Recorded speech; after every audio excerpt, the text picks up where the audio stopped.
রবিবারও দুর্যোগের ঘনঘটা, অঝোর বৃষ্টিতে আজও ভিজবে কোন কোন জেলা? লাইভ স্ট্রিমিংয়ের দাবিতে অনড় জুনিয়র ডাক্তাররা, কালীঘাটে টানটান উত্তেজনা, রইল সেরা 10টি আপডেট। পশ্চিমবঙ্গকে স্বাধীন ঘোষণা করুন মমতা, তৃণমূল নেত্রীর পাশে দাঁড়ালো বাংলাদেশের কট্টরপন্থী জঙ্গি নেতা। সময়টা শরৎ, কিন্তু এ যেন ঘোর বর্ষা।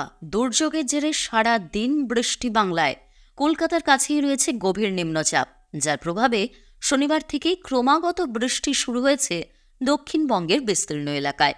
এখনও পর্যন্ত যা পূর্বাভাস, তাতে গভীর নিম্নচাপ হয় ক্রমশ পশ্চিম উত্তর পশ্চিম দিকে এগোবে এটি। আবহাওয়া দপ্তর জানিয়েছে রবিবারও এই জেলাগুলোয় বৃষ্টির সম্ভাবনা রয়েছে। ঝাড়গ্রাম, পুরুলিয়া, পশ্চিম বর্ধমান ও বীরভূম জেলায় ভারী বৃষ্টিপাতের পূর্বাভাস রয়েছে। কলকাতা ও লাগোয়া জেলায় সকাল থেকেই মেঘলা আকাশ থাকবে, ঝিরিঝিরি বৃষ্টি হবে, কোথাও কোথাও মাঝারি বৃষ্টিপাত হতে পারে। শনিবার কিছু জায়গায় ভারী থেকে অতি ভারী বৃষ্টির সতর্কতা ছিল। বাঁকুড়া, পূর্ব ও পশ্চিম মেদিনীপুরে কিছু জায়গায় অতি থেকে অতি ভারী বৃষ্টির সতর্কতা ছিল।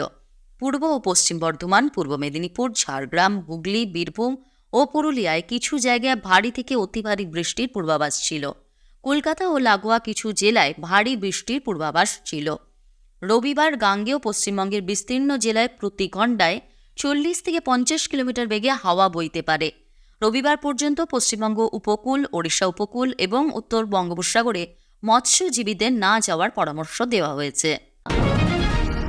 নবান্নের মতো কালীঘাটে মমতা বন্দ্যোপাধ্যায়ের বাড়িতেও জুনিয়র ডাক্তারদের সঙ্গে প্রশাসনের টানটান স্নায়ুর লড়াই চলেছে। কারণ 30 জনের প্রতিনিধি দল কালীঘাটের বাড়িতে গেলেও বৈঠক হয়নি, কারণ সেখানে গিয়ে তারা লাইভ স্ট্রিমিংয়ের দাবি জানিয়েছিলেন। তারা নিজেদের সঙ্গে ভিডিওগ্রাফার সঙ্গে করেও নিয়ে গিয়েছিলেন, কিন্তু তাকে ভিতরে যাওয়ার অনুমতি দেওয়া হয়নি। তাতেই তৈরি হয়েছিল জটিলতা। বৈঠক শুরু হতেও বিলম্ব হয়েছিল বলে জানা গিয়েছে। জুনিয়র ডাক্তারদের 30 জনের একটি দল কড়া নিরাপত্তার মধ্যে দিয়ে পৌঁছেছিল কালীঘাটে। গোটা রাস্তায় পুলিশের গাড়ি তাদের এসকর্ট করে নিয়ে গিয়েছিল। কালীঘাটেও ছিল কড়া নিরাপত্তা। রাজ্য সরকারের চিঠিতে যদিও 15 জন জুনিয়র ডাক্তারের প্রতিনিধিকেই আলোচনায় আমন্ত্রণ জানানো হয়েছিল, কিন্তু তারপরেও তারা 30 জন গিয়েছিলেন। কিন্তু প্রত্যেককেই মুখ্যমন্ত্রীর বাড়িতে ঢোকার অনুমতি দেওয়া হয়েছিল। আরজি করের বিচার চাই স্লোগান দিতে দিতেই জুনিয়র ডাক্তাররা মুখ্যমন্ত্রীর বাড়িতে ঢোকেন। জুনিয়র ডাক্তারদের আলোচনায় কালীঘাটে যাওয়াকে স্বাগত জানিয়েছিলেন নির্যাতিতার বাবা ও মা। দ্রুত অচলাবস্থা কাটবে বলেও আশা প্রকাশ করেছিলেন তারা। এবারও আলোচনা আটকে ছিল ভিডিওগ্রাফির জটে, কারণ প্রশাসনিক বৈঠকের ভিডিও করার অনুমতি দেওয়া হয়নি। তবে ভিডিও করার দাবিতে অনড় ছিলেন জুনিয়র ডাক্তাররা। জুনিয়র ডাক্তাররা জানিয়েছেন তারা অপেক্ষা করেছেন ভিডিওগ্রাফারকে অনুমতি দেওয়ার জন্য। তাদের সঙ্গে করে নিয়ে যাওয়া ভিডিওগ্রাফারও তাতে অপেক্ষারত ছিলেন, কিন্তু রাতে রাজি নয় প্রশাসন। প্রশাসনের দাবি এলাকাটি নিরাপত্তা জোন, সেই কারণে ভিডিওগ্রাফি করার অনুমতি দেওয়া সম্ভব নয়। পাল্টা জুনিয়র ডাক্তাররা জানিয়েছিলেন প্রশাসন যদি ভিডিওগ্রাফি করে তাহলেও তাদের আপত্তি নেই। মুখ্যমন্ত্রী মমতা বন্দ্যোপাধ্যায় বৈঠকের জন্য অপেক্ষা করেছিলেন। মুখ্য সচিব মনোজ, স্বরাষ্ট্র সচিব নন্দিনী, রাজ্য পুলিশের ডিজি রাজীব কুমার। ঘর থেকে বেরিয়ে এসেছিলেন মমতা। তিনি জুনিয়র ডাক্তারদের ঘরে ঢুকতে অনুরোধও করেছিলেন।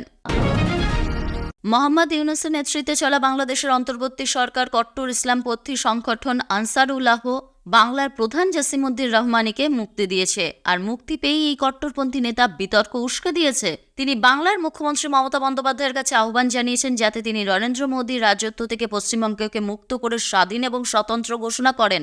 বাংলাদেশ সাম্প্রতিক সময়ে যে ঘটনা ঘটেছে তার প্রভাব যে সুদূরপ্রসারী তা অনেক ভারতীয় বিশেষজ্ঞই আগে ব্যাখ্যা করেছেন। রহমানীর মন্তব্য সেই আশঙ্কাকেই সত্যি হওয়ার দিকে এগিয়ে নিয়ে চলেছে তা নিঃসন্দেহে বলা যায়। কারণ বাংলাদেশে গত কয়েক দশকে পর্যায়ক্রমে যেভাবে কট্টর ইসলামপন্থীদের দাপাদাপি বেড়েছে এবং একই সঙ্গে ভারত বিদ্বেষ মাথাচাড়া দিয়েছে, তা এখন বারবার সামনে চলে আসছে। বাংলাদেশি সংবাদ মাধ্যম সূত্রে খবর, শুধু পশ্চিমবঙ্গের স্বাধীনতাই নয়, জম্মু ও কাশ্মীরকে স্বাধীন করতে চেয়েও সন্ত্রাসবাদী সংগঠন আল কায়েদার বাংলাদেশ আউটফিট নামে খ্যাত আনসারুল্লাহ বাংলার প্রধান রহমানী পাকিস্তান এবং আফগানিস্তানকেও সাহায্যের হাত বাড়িয়ে দিতে আবেদন জানিয়েছে। রহমানী একটি ভিডিও বার্তায় এই কথাগুলো বলেছে, যা ইতিমধ্যে ভাইরাল হয়েছে। 2013 সালে আহমেদ রাজীব হায়দার নামে এক ব্লগারকে খুনের মামলায় এই রহমানীকে গ্রেফতার করা হয়। সেই ব্লগারের অপরাধ ছিল তিনি ইসলামের কট্টর পন্থা নিয়ে সমালোচনা করেছিলেন। তারপরেই তিনি খুন হন। রহমানী তার ভিডিও বার্তায় ভারতকে হুঁশিয়ারি দিয়ে বলেছে, আমি ভারতকে সাবধান করছি, বাংলাদেশ সিকিম অথবা ভুটান নয়, এদেশে 18 কোটি মুসলমানের বাস। যদি ভারত বাংলাদেশের দিকে পা বাড়ায় তাহলে আমরা চীনকে বলবো শিলিগুড়ির করিডোর, যে চিকেন স্নেক নামে পরিচিত, বন্ধ করে দিতে। আমরা উত্তর পূর্বের 7টি রাজ্যকেই আন্দোলনে অংশ নিতে বলবো। শুধু এখানেই না থেমে আরও উস্কানিমূলক মন্তব্য করে রহমানি বলেছে, কাশ্মীরকে স্বাধীনতার জন্য তৈরি থাকতে বলে দিন। কাশ্মীরকে স্বাধীন করতে পাকিস্তান এবং আফগানিস্তান একই সঙ্গে সাহায্য করবে। আমরা কাশ্মীরের স্বাধীনতার জন্য কাজ করব।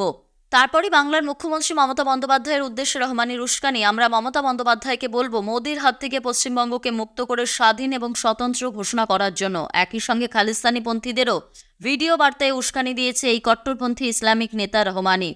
সবশেষে রহমানির দাবি, বাংলাদেশ কারোর সঙ্গে সংঘাতে জড়াতে চায় না, তবে কেউ চ্যালেঞ্জ করলে তারা ছেড়ে কথা বলবে না।